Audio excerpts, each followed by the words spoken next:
Friends, welcome to my class on History of India. I am honored to see so many subscribers to this channel. I am Arani Saikia from the Postgraduate Department of History, Nagaon College. We are going to discuss the peasants movement in India. It is a vast topic. In fact, a full paper in history post-graduation course. Therefore, I will cover it in several video classes. A picture itself conveys much more information than one can explain with words. At the outset, it is my attempt to give my viewers pictorial representation of peasant movements in India. Images not only illustrate written history, but they are themselves sources of history. The more you look, the more you will see. Let's begin from the concept of peasantry. It is a debatable subject in social sciences. The sociologists in India do not have a unanimous opinion on the concept of peasant society. Generally, we mean by peasants those people who engage in agrarian work. Some notable definitions will surely give us the ideas associated with the term peasant.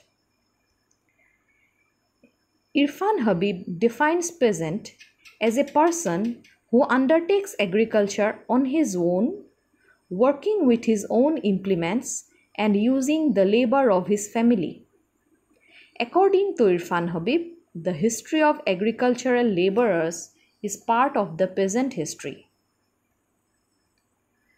Another definition on peasantry has been given by Kathleen Go as people who engage in agriculture or related production with primitive means and who surrender part of their produce to landlords or to the agents of state. Frederick Engels has a more balanced view about the peasantry.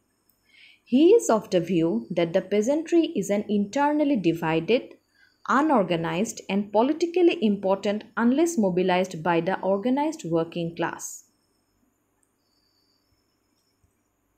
Eric Wolf defines them as population that are existentially involved in cultivation and make autonomous decisions regarding the process of cultivation.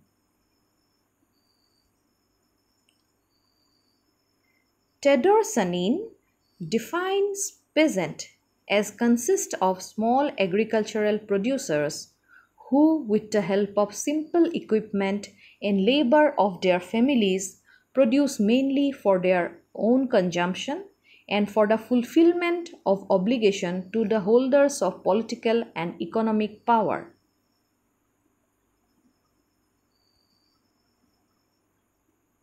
Stephen P. Doane has considered peasantry as a category of people whose connection with the land is so intimate and organic that they cannot be deprived of all access to it or of all rights to its products, without thereby ceasing to be peasants and becoming something else, like slaves, landless agricultural laborers, industrial worker, or declassed lumpen proletarians.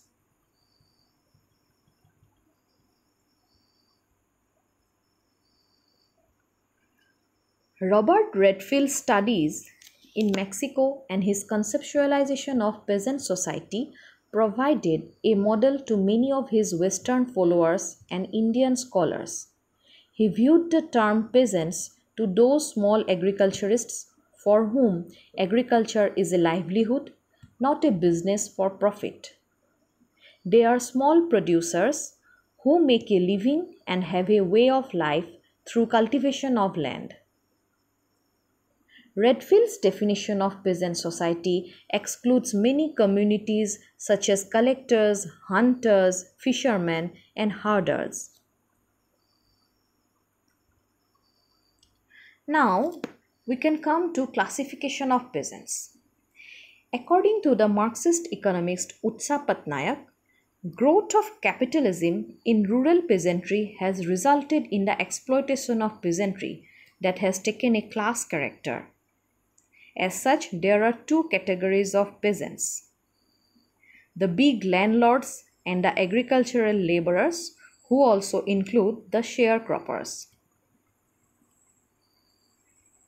K.L. Sharma has classified peasantry into 5 types on the basis of resource ownership.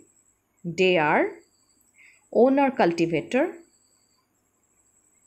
largely owner-cultivator, largely tenant-cultivator, tenant-cultivator, and totally poor peasant.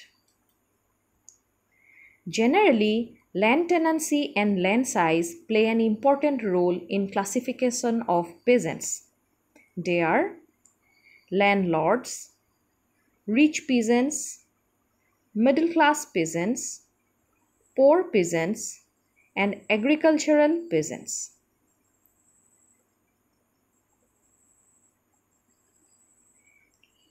Let's talk about the Indian peasantry. As we know, the peasants are the group of people who earn from the land they own. They have rights on agricultural land and cultivate for their own need. But in Indian context, we see different situation regarding the peasantry. In the pre-independence Indian society, most of the peasants were landless agriculture laborers. The land belonged to a certain class of the big landowners.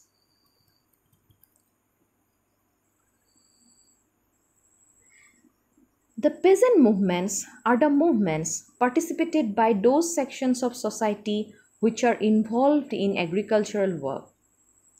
These movements are social movements. Ideology of class conflict play an important role in peasant movements. The peasant movement is generally an inclusive concept formulated by the social scientists to bring within its scope a variety of organized actions of peasants. These actions are primarily socio-economic but also include political activities.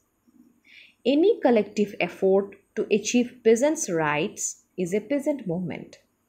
The aim is to bring about a change in the existing institutions to mitigate or minimize the problems associated with low economic and political status. Karl Marx has considered the peasantry to be passive, while Vladimir Lenin, Frantz Fanon, and Mao Zedong have placed peasantry at the center of the revolution. Peasants groups have a well-known history in the social movements in India and the world around. Peasant movement in India arose during the colonial period. The British trade policies resulted in the ruin of traditional handicrafts and other small industries. The economic policies resulted the drain of Indian wealth. The British land revenue settlements put the Indian peasants into a heavy burden of new taxes. There was massive debt and impoverishment of peasantry. They were evicted from their land. The interest of landlords and moneylenders was always served, and the peasants were exploited. The peasants, being the victim of colonial exploitation and being deprived of justice from the colonial administration, then took up arms to protect themselves.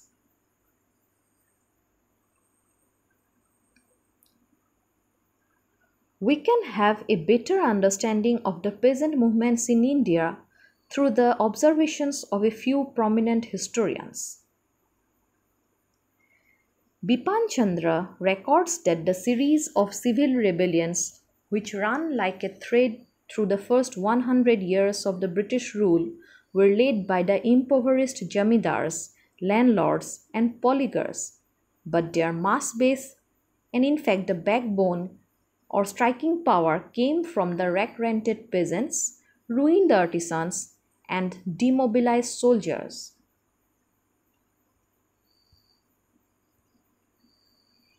A.R. Desai called the peasant movements in India as in the pre-colonial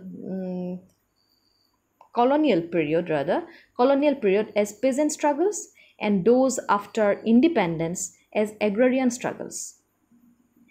That meant Desai called the movements in the colonial period as peasant struggles and those after independence as agrarian struggles.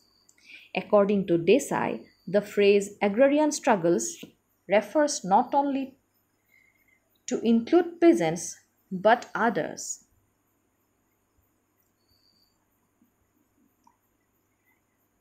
Ranajit Guha has treated tribal movements after independence as peasant movements. Dear viewers, we will discuss the tribal movements of India in our next video. A principal feature of the peasant movement was articulated boundary or territoriality. It emerges from the consciousness of the rebel peasantry. Here, factors like ethnicity, religion, or caste play a determining role. In India, the peasant-based nationalist movement was directed against foreign rulers and their land tenure system. Because of the all-embracing nature of the anti-imperialist struggle, the peasant movement was able to unite all sections of the peasantry.